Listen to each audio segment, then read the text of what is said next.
Hello, friends, and welcome into Seattle Seahawks Today. I am your host, Tom Downey, with the NFL Draft just days away. Let's take a look at the latest rumors around Seattle, and part of it ties into a recent move that they made, the signing of Pierre Desir, the cornerback who's bounced around the NFL. They brought him in on a one-year deal, and a couple of media outlets out there, including ESPN 710, John Clayton, make a good point. With the addition of Pierre Desir now, I wonder if the Seattle Seahawks are going to invest in a corner or early. Now, historically speaking, under the Pete Carroll, John Schneider regime, it's not something Seattle does. They've not drafted a corner before the third round, and they have experienced options now who can play that role.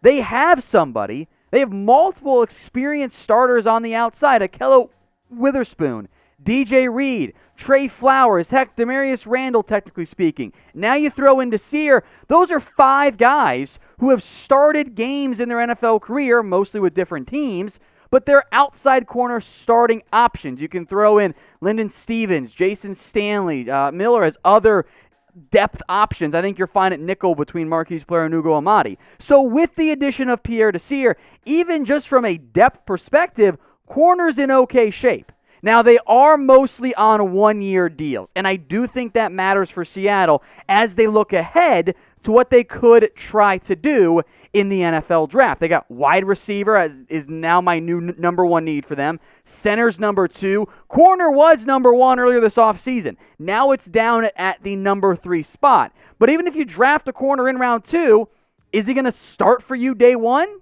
Probably not. If you go receiver center, the guy you get there, they might be an early at least contributor more so than a cornerback. So I do start to lean towards it's not going to be a corner at in round 2. Even if they trade down, they still might not go with a corner at that point. Round 4, round 7, they could look for a corner that fits more of their historical track record in terms of adding extra guys there. Maybe you find a developmental guy is just stashed for you and try and get him moving along like a Benjamin St. Juste, for example, out of Minnesota. But what do you guys want to do? Do you want to draft a cornerback in the second round? Type 2 for yes or type in 3 for no. What do you guys want to do as relates to cornerbacks? Get your votes in for me. 2 for yes or 3 for no.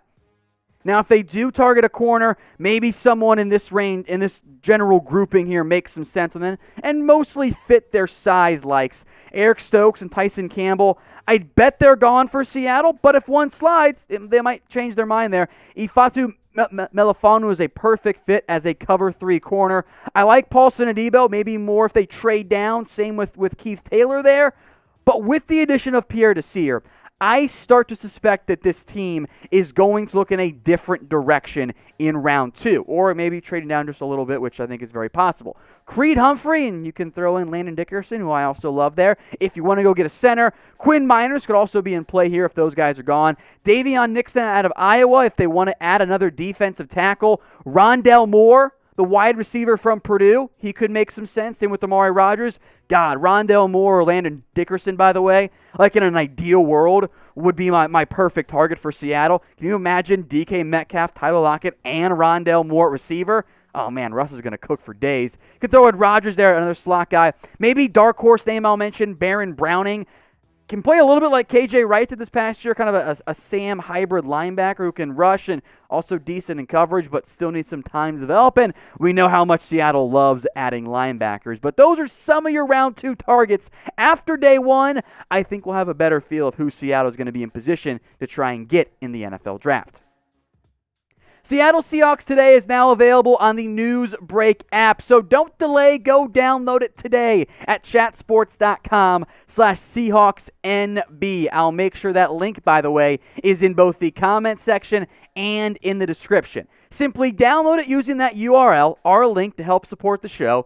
You can also find beyond just Seahawks Today videos, tons of local news and weather. If you guys are like me, and I'm sure many of you are, since traditional news media is kind of dead and dying, I have not done a good job of keeping myself updated with what's going on just in my community because who reads the paper anymore? The Newsbreak app, though, helps fill that gap. So go download it, chatsports.com/SeahawksNB. And again, the link is in the comment section and in the description. Let's talk Jamal Adams now. An extension, could that be in the cards? It's been a bit quiet on that front. Lockett got paid, nobody else yet. Chris Sims went on one of the Seahawks podcasts and mentioned he'd be willing to pay a lot for Jamal Adams. He suggested $18 million per year or more for the star, I'm going to call him a safety linebacker, but just stud defender in the end. I do think both sides want to get a deal done. I don't think Adams is as desperate to get a contract like he was from the Jets. I think he's down to wait at this point. I thought in 2020, Jamal Adams had a very good season. I know people out there, mostly non-Seahawks fans, try to call him Blitz Boy. He had 9.5 sacks. Is that actually an insult when you have a defensive player who has 11 tackles for loss and 9.5 sacks? I don't think so. I thought he played really well for them. Yes, you want more out of him in coverage. Playing through all those injuries, I do think impacted him just a little bit. But whether it is Seattle or somebody else, they're gonna pay Jamal Adams a lot of money. And the longer you wait, the more expensive it becomes. We just saw Justin Simmons reset the safety market, beating Budda Baker by about $500,000 per year. Now remember, Sims mentioned $18 million. I do think Adams will look to reset that safety market beyond what we normally see. And we saw Jalen Ramsey blow up the cornerback market a few years ago. He got about $20 million per year. In general, pass rushers have always been valued highly. I mean, Joey Bosa getting $27 million in kind of a backloaded deal. Myles Garrett got $25. That doesn't even look so bad for DeMarcus Lawrence now, given how much more Bosa and Garrett end up making. The biggest argument for Adams is he's going to go, I had 9.5 sacks last season. Trey Flowers got paid $17 million per year to get like 6 and 7 sacks per year, maybe 8 if he was lucky at that point. So I think Adams is going to be asking for quite a bit of money. He's going to be asking for more than just a safety contract in the end. Is it going to be 18? I'm not sure, but we'll stick with that number since it was mentioned by Sims. Would you do that? Would you pay Jamal Adams $18 million per year, or would you just let him walk at that figure, or dare him to go test the open market? Get your votes in for me. Type Y for yes, or you can type in N for no.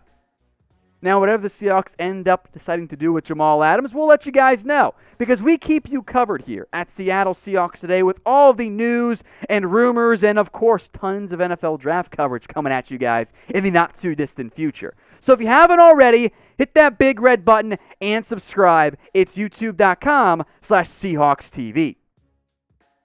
Let's talk about linebacker here, Cody Barton. Could he start for Seattle? Now, previously I had said, well, maybe it's Aldon Smith. Well, Aldon Smith got in trouble again, so now I wonder if it is Barton. The Seattle Times in one of their mailbags mentioned this, that the Seahawks might be prepared and ready to see what Barton can do with more snaps. He hasn't really played a ton since being a third-round pick. They started 2 games his first year, 2 games his second season. KJ Wright, Bobby Wagner handled most of the snaps. Jordan Brooks got some more this past year. You know, they had Michael Kendricks in 2019 as well. Barton hasn't gotten a chance to do a lot so far in his NFL career. 4 starts, 58 tackles, the 1 pass breakup. But with KJ Wright's future still very much uncertain, with limited depth at the linebacker spot, and you're going to use Bobby Wagner and Jordan Brooks the most, if you're going to use more nickel, which means your third linebacker's out there for like 30-ish% of the snaps, maybe you do give Cody Barton a chance to see what he can do and see if he can be at least a reliable number 3 linebacker for you. Maybe you get weird and use Darrell Taylor some, Aldon Smith some. Maybe you try to let one of those edge guys stand up on the edge at the strong side linebacker spot. But for now, especially with Aldon Smith getting in trouble again, I do think Barton is the most likely outcome. But I would not be surprised, in fact, quite the opposite. I'd be stunned if they didn't do this. If they didn't bring in more linebacker help, be it with that 4th or 7th round pick, or signing somebody in free agency, or several undrafted free agents. Because the depth right now at linebacker, it's not there. In fact, it's actually my number 6 need for this team. So what is your confidence level in Cody Barton? Rate this for me on a scale of 1 to 10. What is your confidence level in the unproven linebacker? Get your votes in for me right now in the comment section. And while you are down there, do me a favor and download the Newsbreak app if you haven't already, using our link It's chatsports.com/SeahawksNB. It's in the comments and near the top of the description.